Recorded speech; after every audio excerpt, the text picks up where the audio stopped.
Well, Tashi Delay, welcome everybody. So this is our class on mindfulness meditation practices. So it's based primarily on the Pali Canon and also some interpretations of other individual teachers who are highly respected and oftentimes highly influential in Buddhist tradition. Some of them fairly recent and even still existent, still teaching. Others who are a little bit older, previous existences in their particular lifetime. And so we'll look at those, but in reading the Pali Canon and some of these other commentaries, I found it quite interesting how those things relate very closely to a lot of what we teach in Vajrayana. And so we'll go through, because mindfulness is such an important aspect of learning to meditate and in everyday experience as well once we do learn to meditate, that I wanted to make sure that we have a good ground in understanding the principles involved in that, as well as the practices that were taught by the Buddha. He even says that that's how he attained enlightenment. So if it worked for him, it could work for us. So the other thing is, though, that as these practices over time have been modified to some degree or other, we see that there's still parallels with what we teach in Vajrayana. And so I thought toward the end of the class, the 4 weeks, we'll take a look more closely at that and some of the comparisons. I may make an off-the-cuff remark about it as we go through, but we'll kind of bring that together and look at what those parallels, similarities, perhaps some differences are when we get toward the end of the class. So the handout that's available online, hopefully you have that. If you don't, be sure that you get it before next week, has an introduction to this. And I wanted to just touch on a few of the things that are in that for you as well. So I originally put this together just out of my own interest, to have something to refer to that documented these different things. In some cases I had notes about this book, that book, or some other book. But I wanted to kind of pull them all together and look at the similarities and differences that were involved in some of those. So that was my purpose for doing this.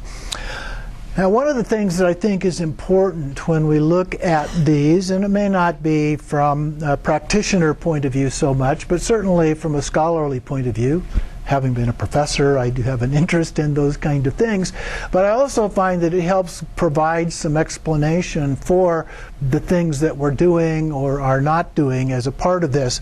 And so I think it's important that we look a little bit of the background and the history of the Pali Canon and some of the things that have developed in terms of the traditions that emerged from that. And so oftentimes the Pali Canon is considered to be the source of the earliest teachings of the Buddha. It's often referred to that, and sometimes when authors are talking about the earliest teachings, that's exactly what they're talking about, is the Pali Canon. But they tend to do that in a very general way, because the Pali Canon is often considered to have been the oldest, but as we will see, it's not. So we want to look at that. But according to tradition, this is a collection of teachings, and it was put together by a group of disciples of the Buddha, arhats, about 30 years after he passed away, because these people were beginning to die, and they were beginning to feel like they were going to lose the tradition if they didn't do something. Another aspect was that there were beginning to be more variations in what was being taught. And so they wanted to make sure that they could collect the ideas among these arhats and try to develop a consensus about what the Buddha actually taught as a part of that. Now, Ananda, who is the Buddha's personal assistant, was asked, and I'm not going to go through all of what they looked at, but in terms of the sutras, the teachings of the Buddha, he was asked to recite the teachings. He was considered to be an individual who had this phenomenal auditory memory. He could listen to what the Buddha said and remember it word for word, recite it back. And so the Buddha had also appointed some other individuals to kind of oversee the memorization and recitation of these practices, and Ananda was the key to helping that happen, to make sure that it was correct. And so that was the reason that they asked him to recite those. And after he had recited all of the Buddha's teachings, which would have taken a while, then they said, yes, that's correct, we agree. That is what we were talking about. And so they agreed that they would continue this oral tradition in order to maintain those teachings over a period of time.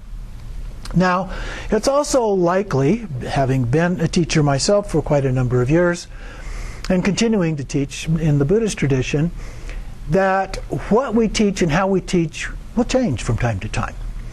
Sometimes we get new insights about things. Sometimes we find better ways of articulating a particular principle or idea and so forth. And as a result, we do make changes. In the Pali Canon, we see differences of these, and we'll see that when we look at the mindfulness meditations. There's two main ones that we will take a look at, and there are differences in those. And so that's part of what we're going to be investigating as we go through the course. And so one of the things that we need to take into consideration is that because the Buddha taught for a period of 45 years, fairly long period of time, some of those changes may have been his, okay, as just part of teaching. And so that's an important thing to keep in mind, because that's one of the areas that scholars are questioning. You know, are these changes that the Buddha made, or are these changes that his followers made subsequently? So that's an important thing to keep in mind as a part of this. Another thing that scholars recognize in part of this is that there are different ways that things are expressed. And so one of the characteristics is that the earliest teachings do not show lists. And if you're at all familiar with Buddhism, you know there are lots of lists, okay? In fact, there are books that have lists by number, all of the twos, the fours, the threes, and so forth, that are a part of that. Things like the Four Noble Truths, the Eightfold Noble Path, and so forth. There are lots of those kind of lists. Now remember, this is an oral tradition, and lists can be very helpful when you are doing this by memory. And so it's easier to remember there's four than it is to just try to remember the content of those four. So if you get stuck, it may trigger you to remember what that other one is as a part of that. Another thing that has been discovered is that the earliest teachings, according to the way scholars analyze texts, and they're getting really good at figuring out timing, and not real precise, but the general timing of things and how they develop as a scholarly textual tradition. And so the other thing that they discovered as a part of this is that the earliest texts tend to be in the form of prose, like a story. And the later ones tend to be written out as like poetry, in verse format. Okay? Verse is easier to memorize. Okay? Again, so the oral tradition, things got rewritten into a verse format so that it was easier for people to memorize as a part. So those are some of the basics in terms of the development of this that we need to be aware of. Another factor that may be important here is that they would do these by chanting. It wasn't just an oral tradition. You didn't wander off and do these by yourselves, although you might from time to time, but it was commonly done as a group. Just like we see in monasteries today where everybody is chanting. Usually they have a text to look at, to read as they do that, but they often do memorize it. And some of them have incredible memories and can memorize volume after volume of these things and be able to recite them back very precisely. But having a written form is very helpful. Well, among the Buddha's earliest disciples, many of them came from the Brahmin caste. The Brahmin caste, as you probably recall, is the priestly caste in the Vedic tradition.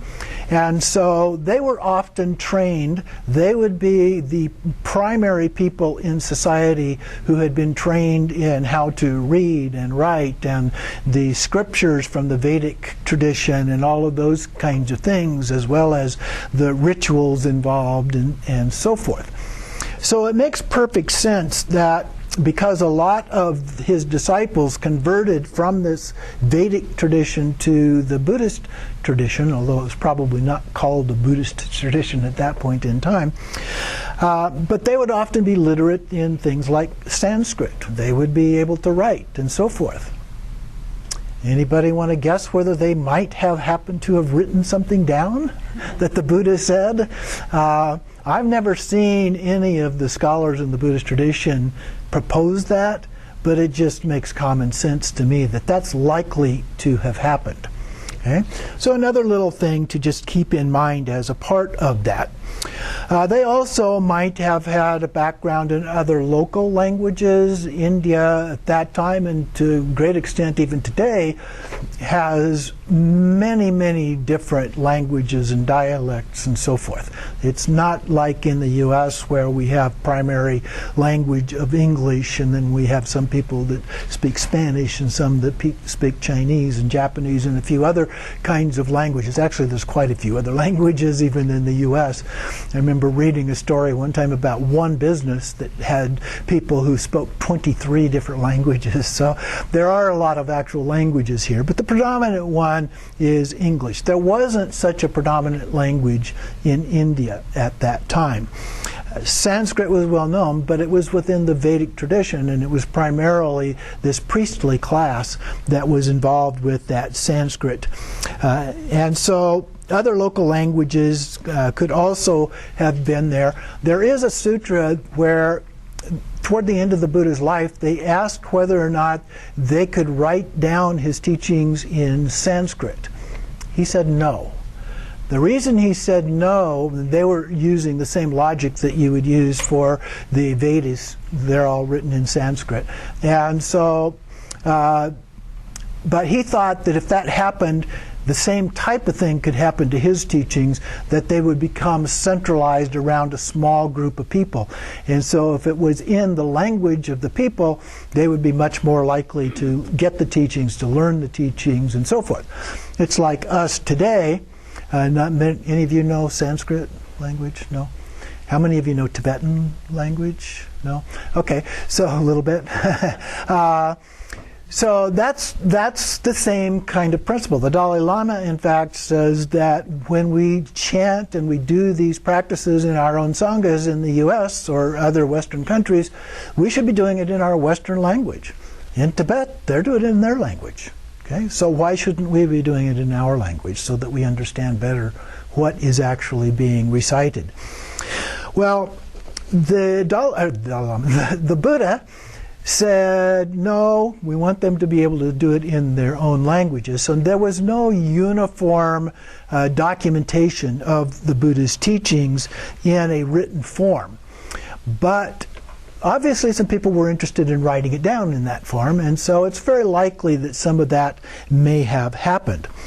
So there are some key dates in this process related to the Buddha and the Pali Canon that may be helpful. So the Buddha is generally said to have lived in basically northeast part of India, in the Ganges River Valley area. It's a fairly large area, but he went kind of from one part of that to another. It runs parallel with the Himalayas, but isn't up in the Himalayas per se.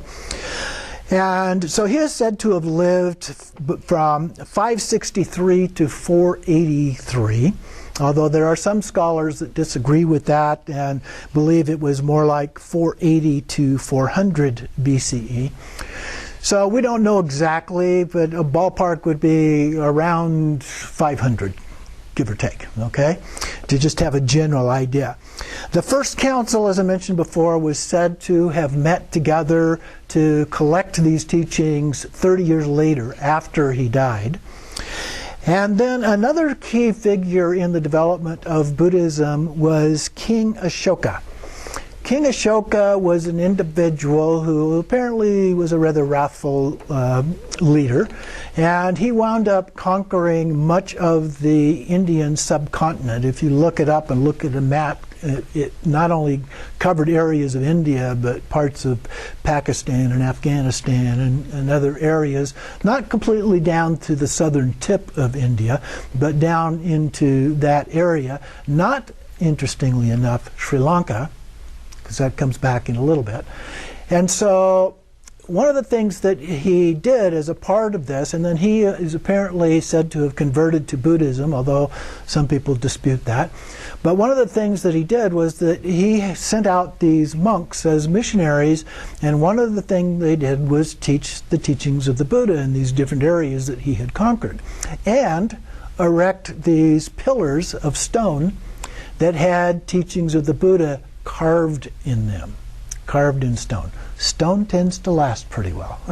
Not all of it. Sometimes it gets knocked over and broken up and those kind of things. But it's a fairly consistent record of something that happens, that is documented. So when we look at Egypt and we look at Rome and Greece and so forth, a lot of what we know about them comes from the stone relics that have survived since that time. And so he sent those out, the missionaries out, and so that was roughly 200 years after the Buddha. Okay? Still BCE, but 200 years after the Buddha. And they wrote these texts down, carved them in stone. So scholars believe that perhaps there were some other written sources. Now it's possible that they had just memorized these things and then they carved them from their memory.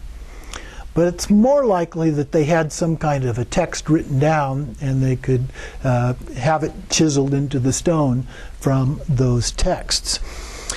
So the question comes up, did they have texts that they carried with them in the spread of Buddhism? Don't know, but that's just another speculation of what could have happened. So there is evidence of texts that were written in various languages, and Sanskrit was one of those. A lot of the sutras and a lot of other things are available even today in Sanskrit language. Another common language that was in the western part of India, actually a collection of languages would be more accurate, were the Prakrit languages. And then, but that's kind of a long ways from where the Buddha lived. And another group of languages over on the eastern side are called Sinhala languages, or maybe Sinhala languages. I don't know Sanskrit very well, so I may be mispronouncing. Those are the northeastern part of India. That's where the Buddha was. Pali appears to be a languages. And so that means that Pali would have come from western part of India rather than the eastern part where he actually lived.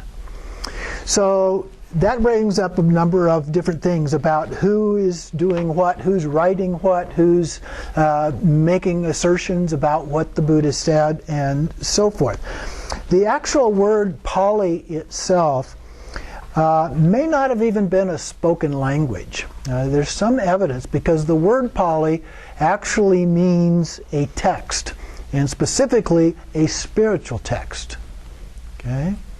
It's not necessarily, it could have been, but it's not necessarily something that people would have used as a spoken language at that time.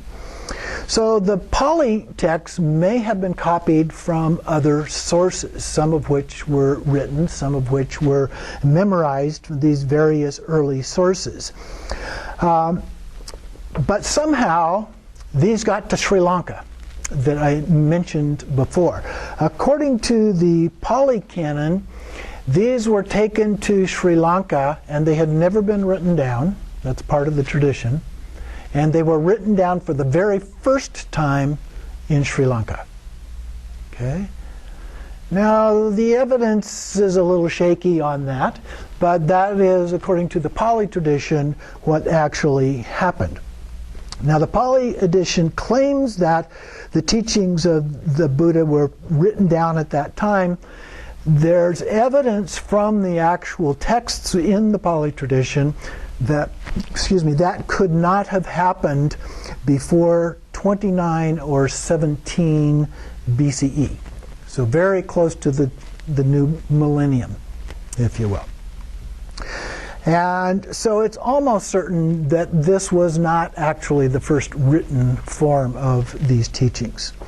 But according to the Pali tradition, it was, and that's what gets passed down, and that's what the claims are that are made from the people that are associated with that tradition. Just like in the Theravada tradition, or the Tibetan tradition, there are claims that are also about the Sanskrit forms of texts and so forth. But we'll look more at that in a little bit. Now, part of the difficulty of trying to analyze these things is that there's very little hard evidence, actual documents that we can use. Ashoka's pillars are one of those. But we know that Buddhism divided. We don't know exactly when this happened, but certainly by not too long after the Buddha lived. There's clear evidence of it by the 3rd and 4th centuries, so that would be 700-800 years after the Buddha. So that's quite a while. But the Buddha, in one of the sutras in the Pali Canon, was approached by some individuals and asking them, as I mentioned before, about writing these things down because they were concerned about the differences beginning to form among the teachings. Okay? So this was a concern that was among the disciples even long before these 18 schools, but they may have been the roots of those 18 schools that formed. Only one of those schools has survived. That's the Theravada tradition. Okay? Now, Theravada has several different variations. It's not all just a singular form. But that's one of the things that has happened. So the early writings have not survived very well, which makes sense if you recognize the fact that most of them were written on palm leaves, palm tree leaves, okay? If you wrote something down on leaves in a very, very wet climate, which most of India is, not all of it, there's some desert regions and so forth, but if you write things down on, very moist climate, they just don't survive very long. Okay? So it's not surprising that these things did not last very long. So the very oldest of any texts, actual physical texts that we have today, were actually written on birch bark, okay, tree bark, instead of palm leaves. Although there actually have been a few palm leaves that survived in this. And they were stored in clay jars. Does that remind you of anything else? The Jewish tradition and the finding of the scrolls and so forth. So it was a little bit like that. And they were stored in parts of Pakistan and Afghanistan. So Buddhism had reached that area by this time. And so there's this growing collection of these scrolls that are called and have some evidence of a Gandharan canon. So the Gandharan or Gandhari language is the language, because when they first found these, they actually had some of these for a while, and nobody knew how to interpret them, to translate them. But they began to develop a way of doing that, and they're getting better and expanding the language, the number of things that they're able to understand and translate. But that means that these are the oldest physical forms after Ashoka's pillars that were carved.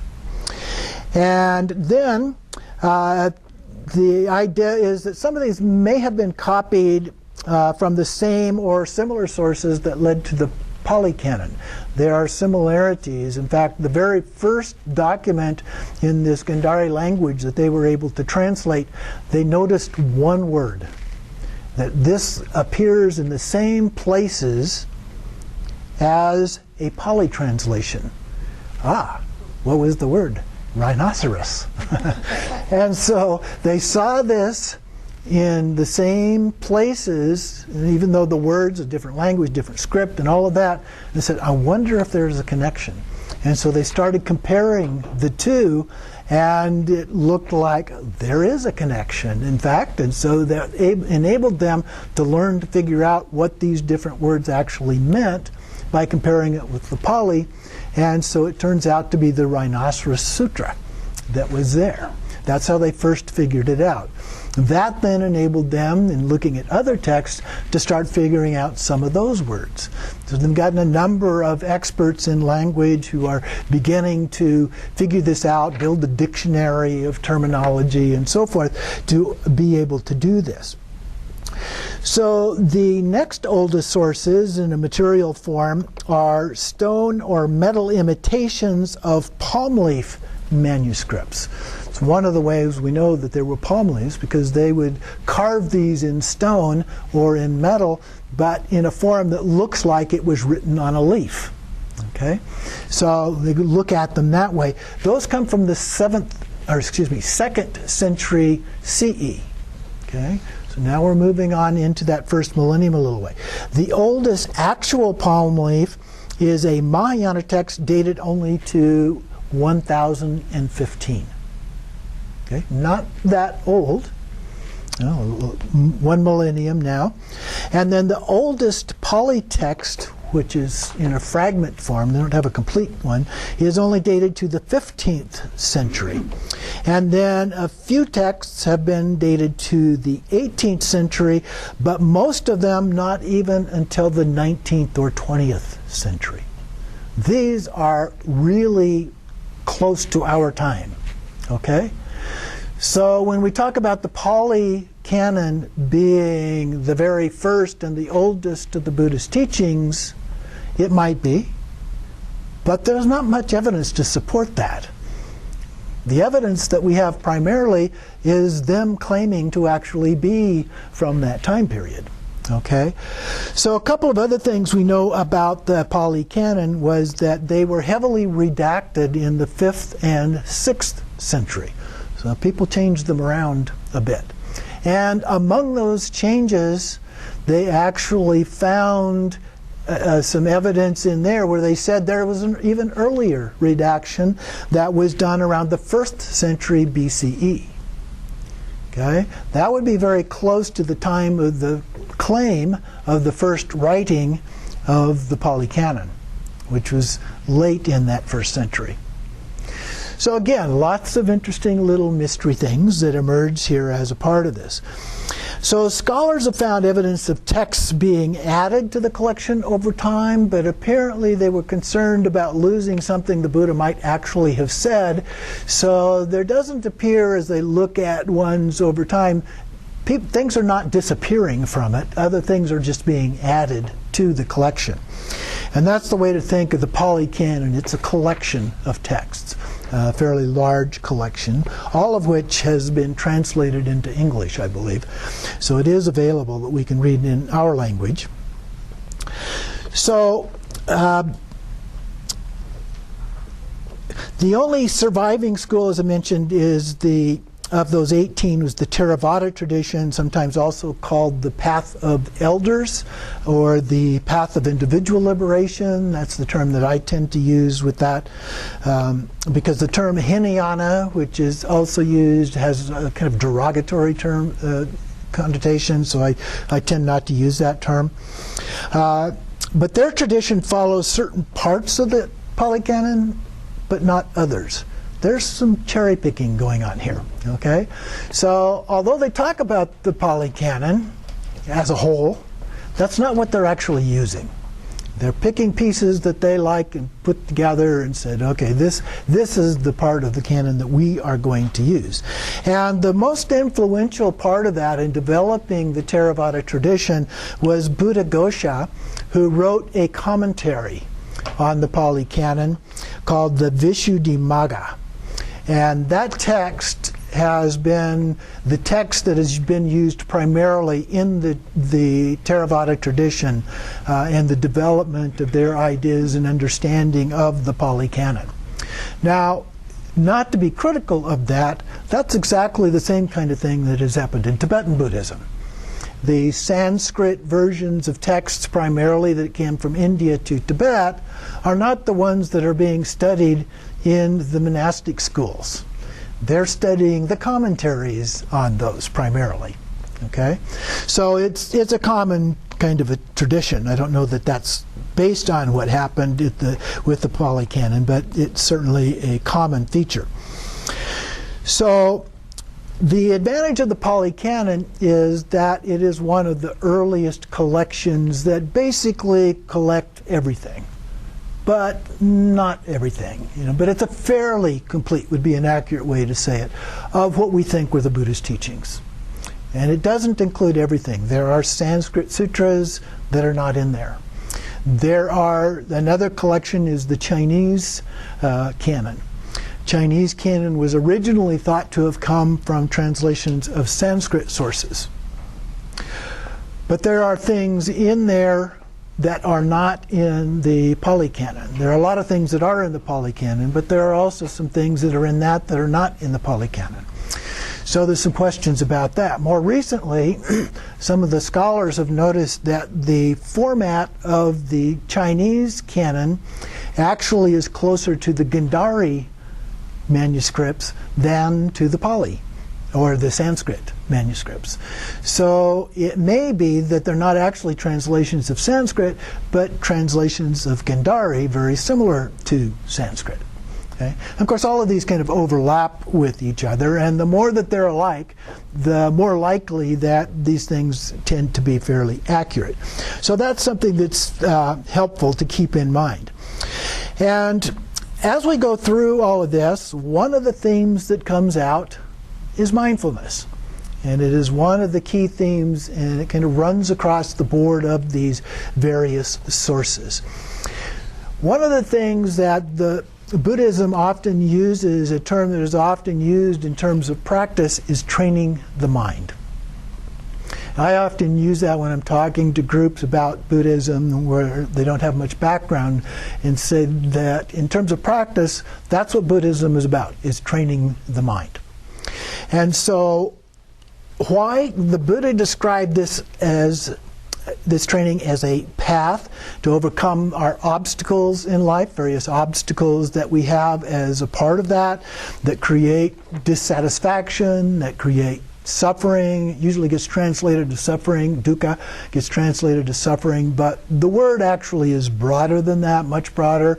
So suffering, typically in the West, we would think of that as physical pain, mental anguish, those kinds of things. But it includes discontent.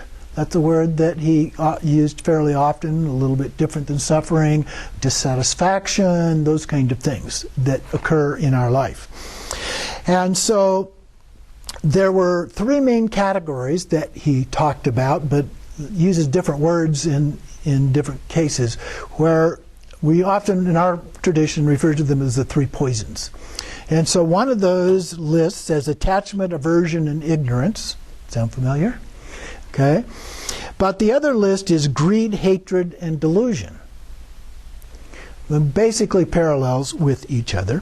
So attachment includes various forms of desire that we might have, or grasping at things we want, clinging to things that we already have, those kind of things. And those come up over and over and over in the Pali Canon, as well as other teachings as well. It's not unique just to the Pali Canon here. But it's not just desire, grasping, clinging that he's talking about. If you read through the text, what you see is that he's really talking about strong desire. You recall that he taught about the idea of extremes. And one of the first ways he uses that term is talking about the extremes of pleasure associated with his life as a prince, and the extreme of suffering that it's self-imposed suffering, if you will, in his life as a ascetic. Thank you. Okay, and so he basically, in one of his first teachings, said that one of the things that he discovered was the middle way. Okay, between these two extremes that he was talking about. Well, that's what he's talking about in this other context too. When we talk about desire and so forth, he's not just talking about any desire. If he was, it would be inappropriate to desire to become a Buddha. Okay? And he made that very explicitly clear, at least in one case, and perhaps more. And so what he's really talking about is extremes. Now, exactly what is an extreme and exactly what is the middle way isn't always real clear. It's not like a mathematical average somewhere in the middle between these two extremes that is the middle way. You might think of it more like a middle third. You know, there's an extreme third here, an extreme third there, and a middle third. But if you're familiar with mathematics, we also know that these things can be skewed a little bit toward one way or toward the other way. So in some cases, the extreme, the middle way may actually be a little bit closer to one of those others, or the other end of things. So, for example, the monastic tradition. The monastic tradition tends to be skewed a little bit toward the extreme of asceticism. Okay? Whereas we might look at middle class in the United States as being more middle, if you will, between the extremes of wealth and pleasure on one hand and poverty and so forth on the other hand. So there's some judgment required on our part in looking at that. But the term that I like, that I think from our own tradition that works quite well, is all things in moderation. Okay? That's a pretty helpful term. It's not real concrete in terms of exactly what it means, but if you just use the term moderation, that's a very helpful way of looking at what the Buddha was talking about here. So another term that he used, so those were talking about attachment of different kinds, aversion, things like anger or hate. Okay, be at the extreme in terms of that. The various afflictive emotions, which there are many that are discussed in various cases in the Pali Canon. Things like greed, pride, lust, jealousy, anger, hatred, and so forth, that create dissatisfaction in our lives. And we can overcome them by training our mind, which develops a sense of peace and satisfaction. And the goal isn't peace or satisfaction, but that's kind of an outcome as a result of doing these practices. The third category, ignorance, is also important. In here, it's a lack of understanding of the true nature of mind and other things. So understanding the true nature of things is the core of trying to overcome ignorance, and what we're talking about in there. I like to say that it comes down to our worldview, how we look at things. As we go through the various teachings of the tradition in Vajrayana, the explanation actually changes a little bit. In my book, we talk about the difference in terms of the path of individual liberation, the path of altruism, the path of Tantra, and the path of Dzogchen. I use those four. Each of those has a slightly different way of looking at that. So the worldview changes, and so one of the key points is that everything is interdependent. Okay? Everything in some way or other is dependent upon other things. And so things are constantly changing. And when we truly understand that and live accordingly, we change our attitude. We change the way we interact with and understand other beings in our behavior. And we begin to use things like loving kindness and compassion. And we develop those as a part of what we do in interacting with others. And we also then understand their behaviors, others, when they're doing things that we might not like to us, but we understand that as being their issues, their problems. Okay, so we don't respond with anger back at them because they're angry at us. It's because their own delusions and misunderstanding of the way things are. And so that is part of what is very important. Then, the Buddhist training then consists of three basic parts. The first one is moral discipline, or ethics. The second one is meditation practice, or samadhi. And the third one is higher wisdom, or prajna. So ethics, meditation, and wisdom. Those are the three that I used in my book to explain those parts for each of those four main paths. So my focus in this document that we're doing for this class is the meditation aspect. We're not really going to talk much about the ethics. We're not going to talk much about the wisdom aspect per se, but we're focusing on a particular meditation practice called mindfulness. And so that's the main theme here. So mindfulness can be a practical application in everything that we do during the day. You don't have to actually be in a meditative state of any kind in order to do that, but just paying attention, being alert, I think is a very important part of that.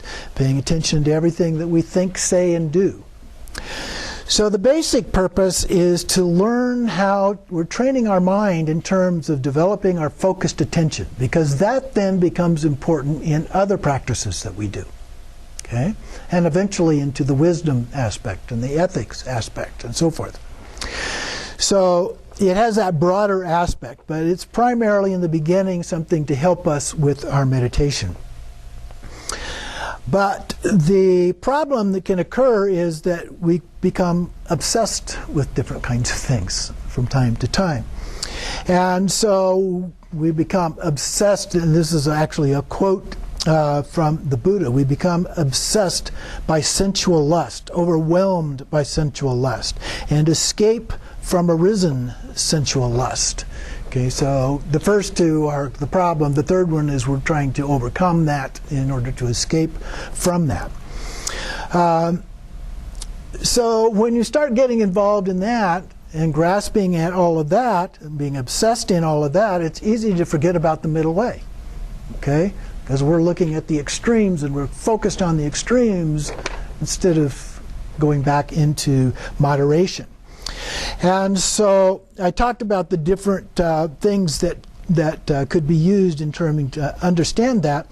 So in that context, then, we're going to look at the Satipatthana Sutra. The Pali Canon uses the term sutta instead of sutra. Sutra is actually Sanskrit and sutta is Pali. And so it's usually considered, this particular sutra is considered to be the primary source of the Buddha's teachings on meditation, particularly the mindfulness meditation. So in the summaries that I've developed here, we're going to look at three different approaches to mindfulness meditation. The first one is based on the sutra itself, which is translated by Bhikkhu Bodhi. In his book, the Buddha's Words, an anthology of discourses from the Pali Canon. And so he has translated all the major parts of the Pali Canon. But part of what he did was that he took what he thought were the most important parts and put them together in a single book, which is very convenient. We used that book in another class when we were looking at what kinds of things did the Buddha say or may have said. A very good book, very helpful, but one of the things that is in that is this particular sutra. And so we're going to look at that one. For comparison, we're going to look at two other sources, one from another scholar, translator, Analayo, and his book, Satipatthana Meditation, a Practical Guide, and then from Thich Nhat Hanh. You may be familiar with him, the Vietnamese Zen master, and Transformation and Healing, the Sutra on the Four Establishments of Mindfulness. The Four Establishments of Mindfulness is the translation of the title of this particular sutra. And then we're going to look at an abbreviated version that is from Bhikkhu Bodhi, also in his collection, his anthology. And then another more modern adaptation from Mahasi Sayadaw, who actually lived in 1904 to 1982, in a text called Practical Vipassana Meditation Exercises. And so the mindfulness part of that is a part of what he included there. And that's primarily the source that he developed for lay practitioners and became very popular. If you think about the history of Southeast Asia, it wasn't just India that was overtaken by the British, but almost all of Southeast Asia was overtaken by somebody. The French and the Dutch and everybody was in there grabbing their little piece of the pie, if you will, as a part of that. And as a result of that, Buddhism almost died out in Southeast Asia. And so in the 1900s, get his name here again, Mahasi Sayadaw developed this set of practices which became the source of reinitiating the Theravada tradition in Southeast Asia. So it had pretty much disappeared from Sri Lanka, so they went and they got this text and brought it back, and that became the main text that they used. The people from Thailand went and got the text and brought it back, and so forth. So this text has become a very, very important. It's fairly new, 1900s, but that became the main source. So the people in the U.S. who came back and initiated the insight meditation tradition, a number of those that are very well known in our country as well as actually around the world, this was the text primarily that they were using as their understanding of that. So it's important that we look at it, I think, as well. And then we'll also take a look at an alternative presentation that is in the Pali Canon called the Anapanasambhutta. I have trouble with these really long words. Anapanasambhutta Sutra. And this is another version that the Buddha taught about how to do mindfulness meditation. There are two versions in Bhikkhu Bodhi's anthology, and so we'll look at one of those, not both of them. And then S.N. Goenka, some of you may have heard of him. He died not too long ago. Another modern person who developed his own version of how to do some of this, and that also became a very popular one. He didn't charge for any of his teachings. It was free, although you had to pay to travel to go to wherever it was that he was teaching. And so we'll take a look at that one as well, because it also has become a very influential version of this. And then finally at the end, we will talk about some of those comparisons with the Buddhist tradition from the Vajrayana point of view, particularly Dzogchen to some extent, the Tantra practices and so forth, but mostly from the Dzogchen, because part of what is embedded in this are the jhana teachings, or some people say jhana. And so those teachings are embedded in some of the mindfulness teachings. And so we'll look at those jhana teachings separately as well from a book called Right Concentration by Leigh Brassington. So those are the things that we're going to be looking at through the course. But that gives you some background information and a little bit of help in understanding the framework, the context for all of these. So part of what I recommend is that you do these practices. Ideally, it would be great to do each of these practices for like a month. If you had that much time, it really takes about that much time to really get these practices. We'll be going through them much faster than that, and we'll be going through multiple variations of each particular one. So you wouldn't necessarily have to do every one of those for a whole month, but you can try them out and then find which one you really like and then do that for at least a month, and maybe even longer than that. You can develop a habit in anywhere from about 1 month on certain kinds of things to almost a year in other kinds of things. So it can take a while to really develop it as a habit for a part of this.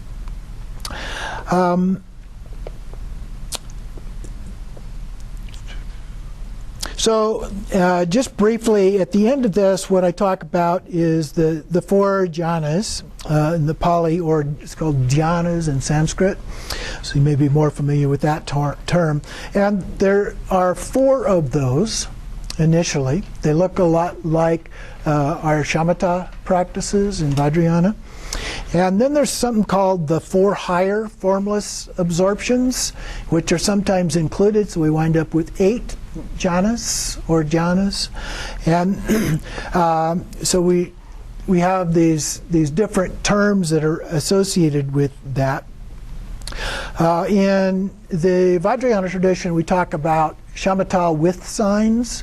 Those look a lot like the first four, and then we have jhana without, we have shamatha without signs, and those look a lot like the other four. In fact, dzogchen looks very much like the other four, the four higher versions of that. So we'll talk more about that later. There's one other piece as we go through this. There is something called the refrain. There are 4 different pieces in this refrain that gets embedded into the basic teaching as we go through this on the first one of this of these practices that we're looking at as a part of this in the Satipatthana Sutra. And then in the Pali text, also sometimes refer to this as serenity and insight, which would be like shamatha and vipassana. And those lead to liberation. So the Vajrayana describes vipassana or insight meditation as a contemplation on the nature of self, other, mind, and so forth, the way that we use those practices. So there's usually a specific list of questions that you use as a part of that to bring about that insight. Although they're similar, the Pali and Vajra systems don't exactly match all the way through. So the jhana approach, particularly the more contemporary versions, tend to look to Vajrayana Buddhists kind of like a blend of shamatha and vipassana, a little bit of each, without actually doing either of those two in a separate pure form, if you will. But we're not really going to focus on the jhana. We're primarily talking about it to add some clarification to how it shows up in the mindfulness practices. The one thing I do want to point out is that I don't want to try and give you the impression that one of these is particularly right or wrong, better or worse, or anything like that. I think that any of these can be used in one way or another to help us achieve liberation or enlightenment. And part of that is what works best for us individually. I think that the mindfulness practices are a really good foundational practice for other forms of meditation that we do in Vajrayana. And so I emphasize it from that perspective in particular. Okay, let's take a short break, and then we'll come back and get into the real stuff.